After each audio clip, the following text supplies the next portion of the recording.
cycle through and nothing is ever changing. And it's because so much of the shame and the trauma and the stigma of what they were involved with was still kept very hidden inside of them. They weren't willing to share that with anyone. So we thought, you know, what if we could create a safe place for recovery to begin to happen? That was sort of the premise of how we got to the Off the Streets program. And to tell you, that was back in 2004, early 2005, was that we weren't even yet talking about human trafficking. That word really hadn't even emerged yet in our community. But here's what we did know. In that year, we did a lot of research. We did national research and found out there were less than a handful of programs around the country that were specifically dealing with the issue of women who were really victims of this crime.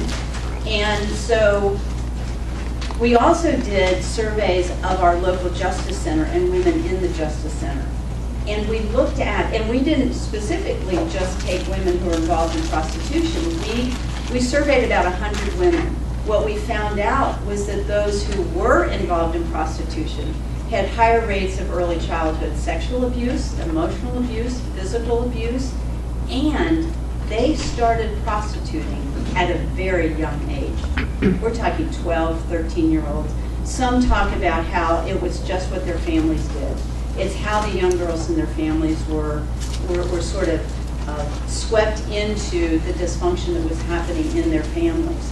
Well, one of the very clear definitions of human trafficking is a young girl under the age of consent is absolutely somebody who has been human trafficked.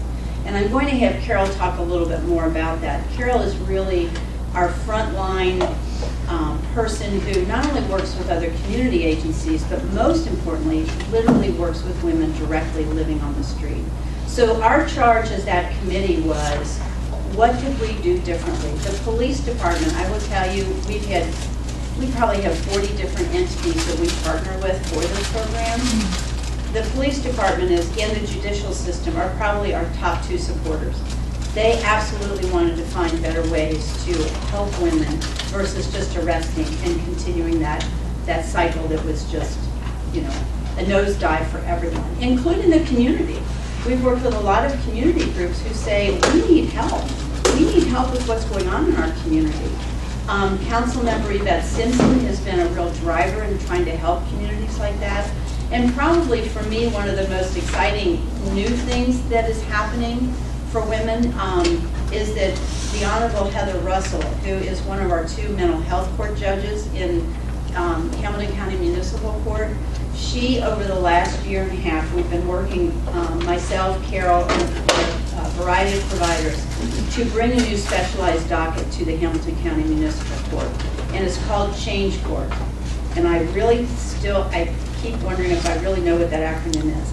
Changing habits and setting new goals is empowering, something like that. But the idea is this is specifically for women who find themselves in human trafficking in prostitution. So we are really beginning to learn more about what the plight of the women are. We also, just to let you know, have a men's program that we run, Cincinnati Union Bethel runs, that just offers a 1-day educational program for men who have been arrested and charged with solicitation. And it was an important part of the planning process that we looked at both sides of the issue. Now, we don't have full services for men. We had to start someplace, and we started with the women. But part of that model is that men are sentenced by a judge, and part of meeting their either probation obligation, or if they're in the one-time diversion program, is they have to attend our men's program, and they have to pay a $500 fine, and that's all of that money goes back to supporting the services for the women. And that was part of the model in the very beginning. So we really formed out of a real need in Hamilton County to say that, first of all, we have to open our eyes that this is happening. I mean, for a lot of people, and I think Noelle's going to talk a little bit about that too, for a lot of people, and myself included, I was involved in this big National Institute of Corrections planning team, and when that information started to emerge, we were all sort of like, whoa. Now, the criminal justice people had a different vantage point, but we were kind of new to that information. so we were asked from that coalition to be the lead agency to provide the services. And one of the things you'll get to see on the tour is the space that we have designed that's specifically for that program.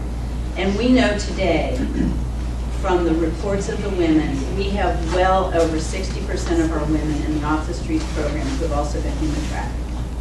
So that's kind of setting the stage for where we are. I'm going to ask Carol to talk a little bit, and then we also want Noelle to talk about not only her documentary, but really how you got interested in this issue and the things that you've told me that you've learned as well. Okay? So, any questions so far? You good?